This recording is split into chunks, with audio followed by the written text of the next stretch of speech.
Bienvenidos a Historias de Terror. Para mí es un gusto poder saludarlos una vez más y llegar a todos ustedes con una historia. Las brujas tienen una historia larga y elaborada. Sus primeras apariciones son en la Biblia, en la historia del rey Saúl, que va a consultar a la llamada bruja de Endor. También aparecen en el periodo clásico de la historia unas temibles criaturas aladas en forma de arpías y lechuzas que se alimentaban de la carne de los bebés. Pero todo esto no es relevante sin una historia.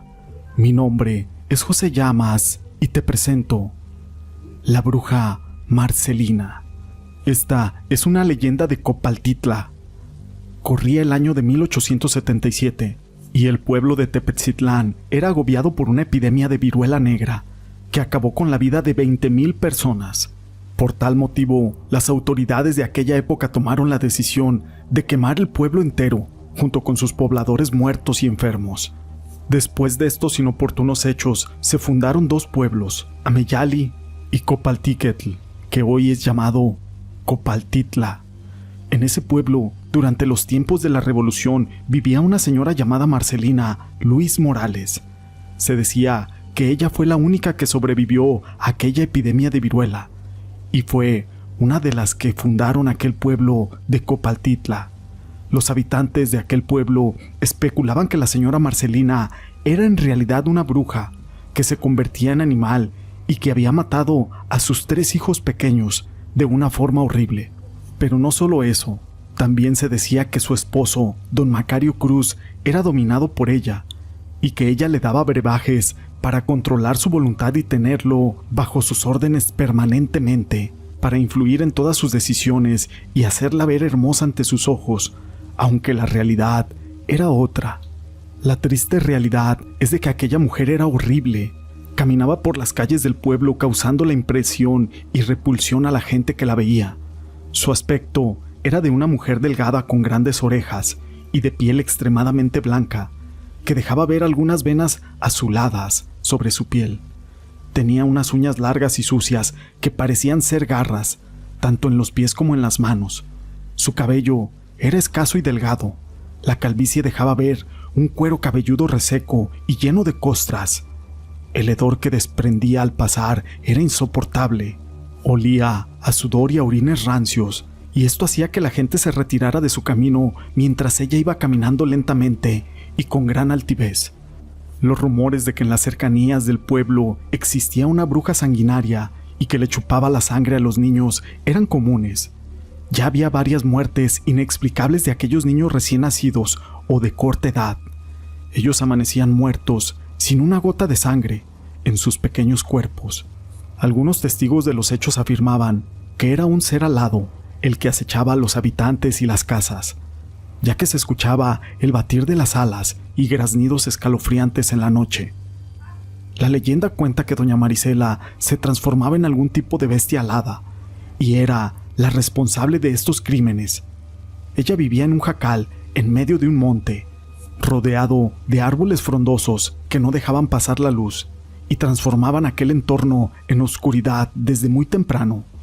Junto a aquel jacal existía un pozo profundo, donde cada medianoche aquella mujer realizaba un extraño ritual en el que se purificaba con aguardiente, saliendo de su boca, y echaba un humo raro de copal por todo el lugar. Aquella nube de vapores era raro e inundaban todo alrededor, mientras realizaba oraciones en lenguajes incomprensibles y llamamientos a las huestes infernales que gobernaban la oscuridad. Después de los primeros rezos, encendía una hoguera, por la cual cruzaba de un lado hacia otro, mientras repetía nombres malditos de varios demonios, a los cuales les imploraba el poder. Luego de un rato se sentaba, y de una vasija hecha de lodo y cenizas sacaba una mezcla de cenizas húmedas, tierra y hierbas, la cual se untaba por todo el cuerpo hasta las rodillas. Entonces ahí empezaba la transformación. Primero se dislocaban las rodillas y los pies, para posteriormente quitárselos. Su cuerpo comenzaba a tener convulsiones y dolores terribles que eran soportados en aras del poder transformarse. Tirada en la tierra, aquella mujer comenzaba un cambio en su rostro. Se le ponía negro y los pies se ennegrecían de la misma manera. Después de un rato, los huesos del rostro comenzaban a quebrarse para transformar su nariz y su boca, la cual le comenzaba a crecer, al igual que sus dientes, hasta quedar un hocico y una larga lengua, de la cual babeaba azufre. Sus manos se alargaban y de las piernas mutiladas surgían extremidades con garras y membranas entre ellas, que le daban aún un toque más siniestro. Para terminar la transformación, de su espalda, los huesos se quebraban y la piel comenzaba a romperse, sangrando copiosamente, y de una forma violenta salían un par de alas negras y gigantescas, que le cubrían todo el cuerpo. Seguido de esto, lanzaba un rugido encolerizado y hambriento, y se lanzaba a los cielos en forma silenciosa. Ahí comenzaba su ataque y acecho en las comunidades cercanas de Copaltitla. Tenía sentidos agudos para poder oler la sangre de los niños y las personas heridas a grandes distancias. La sed de sangre de aquella bruja era incontenible, y mientras lanzaba un hechizo para provocar somnolencia y que los mayores durmieran profundamente, entraba a los jacales y con una larga lengua succionaba la sangre y vísceras de los niños desafortunados. Se decía que el hambre era tal que una noche podía matar hasta 3 niños o 4. Le llevaba toda la noche hacerlo. Regresaba por la madrugada antes de los primeros rayos del sol, esto para transformarse de nuevo en una persona y colocarse los pies y las pantorrillas que se había quitado. La gente, a pesar de las sospechas de la señora Marcelina, no se le acercaba por temor. Se decía que también mataba adultos mientras estos caminaban por las veredas oscuras o dormidos en sus jacales. La gente comenzó a tener una psicosis y el terror invadió toda la región, que a pesar de tomar precauciones, los asesinatos continuaban y cada vez eran más. La gravedad del asunto era tal que casi estuvo a punto de terminar con todos los niños de la región, pero la suerte no le duró mucho. Una noche su marido, don Macario, regresaba sin avisar. Había ido a un baile en la comunidad de San Juan y a su regreso quiso darle una sorpresa a su mujer, escondiéndose entre las milpas. Así que se acercó sigilosamente a su casa. Viendo que estaban encendidas las luces de los quinqueles, supuso que su mujer estaría despierta. Brincando la cerca de otate, se asomó por la ventana. No estaba su esposa. Entonces vio que había una gran hoguera en el patio y caminó muy lentamente sin hacer ruido para ver qué estaba haciendo su mujer. El fuego le iluminó su rostro sonriente, el cual se esfumó para dar paso a una mueca de asombro y de miedo al ver la transformación de su mujer. Sus ojos no daban crédito a aquello que veía.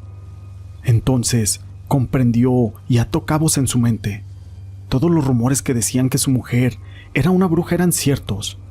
Por primera vez pudo ver la verdad en su cara. Descubrió que ella era aquel ser tan temido y odiado que acechaba toda la región, atemorizando a casi toda la sierra, y que tantos crímenes y males había hecho. Entonces el velo que nublaba su entendimiento se esfumó, y la verdad le pegó en su rostro. Su mujer era quien había matado a sus 3 pequeños hijos. Su propia madre los había desangrado y devorado, a sus crías hasta matarlos, en una horrible muerte. Sintió que la odiaba y quiso salir a matarla con sus propias manos. Pero al ver aquel horripilante ser y el poder que tenía, sintió miedo por su vida. Así que esperó pacientemente hasta que se fuera, y así se perdiera en la noche. Al irse, Macario se derrumbó y comenzó a llorar desconsoladamente, abrazando un morral que contenía la ropa y un pequeño sombrero que le había pertenecido a sus hijos. Se quedó ahí un buen rato con la mirada perdida y doliéndose amargamente, tratando de entender cómo la mujer que había sufrido la pérdida de sus hijos era la misma que les había dado aquella muerte terrible. Sintió un odio irracional, se levantó y fue donde estaban aquellas extremidades que se había quitado su esposa. Las guardó en un costal y salió a lomo de un caballo hacia el cerro en la sierra. Allí en la cañada las enterró y regresó a su casa a prenderle fuego. Al rayar el alba, la bruja regresó y al darse cuenta de que su casa estaba incendiándose y las piernas no estaban, entró en desesperación. Comenzó a buscar sus extremidades y mientras amanecía, se comenzó a transformar recuperando su forma humana. la cual estaba sin pantorrillas y sin pies. Su aspecto no fue del todo humano. Quizás fue la falta de las piernas. Conservó aquel siniestro aspecto animal, emitiendo gruñidos y arrastrándose en él. Quiso aferrarse a las piernas de Macario, el cual al verla comenzó a patearla con un odio y repulsión, hasta cansarse. Montó su caballo y abandonó a aquella mujer, la cual sufrió el tormento de quedar mutilada y deforme hasta que murió. Se dice que su alma maldita vaga por los montes y los pueblos cercanos a Tepetzitlán. Dicen algunas personas que toma posesión de brujos en las épocas de primavera y al inicio del calendario indígena para seguir haciendo el mal a la humanidad por toda la eternidad. Esta historia la quise compartir con ustedes. Si les ha gustado, déjenme su pulgar arriba. No olviden en dejar sus comentarios, pero no me quiero despedir el día de hoy sin antes mandar unos saludos. Para mi amigo C. Líder, María Montes, O.L. González, Berta Vázquez, Delia Varela, Virginia de los Ríos, Laura Castillo, El Próximo Muerto, Daniel Ojeda, Ruth Santos, José Andrade, Murphy the King, Carlos Alascano, Ofelia Vázquez, Ángeles Cedillo, María Ríos, Teretina, Crisol Cortés, Sandra Delgado, Sandra Maldonado, Gab Granados, María Montes, Andrea del Ángel, Lisette Dubón, Teresa de Jesús García, Bernardo Carrizosa, Sandra Ruiz, María Zaira Ramírez, Zaida Caicedo, Consuelo González Ríos, Ana Manuel, Josefina Vergara, Óscar Beroya, Charlie, Fina Sá, Norma Palos, Alicia y Marcos, Yasmín Adriana Martínez, para mi amiga Ani GP, Nolan Ryan, Rocío Vergara, Elizabeth Molina, Laura Castillo, Maggie Carrillo, Gaby CG, Tiana Patricia, de Sony 21, Aurora Lara, Gabriel Uribe Colmenares, Cristiane Aramán, Ruth Santos, Maribel Barreto, Silvia Haddad. Sé que me faltaron algunos y son muy importantes para mí. A todos ellos y a ustedes, gracias por ser parte de este canal.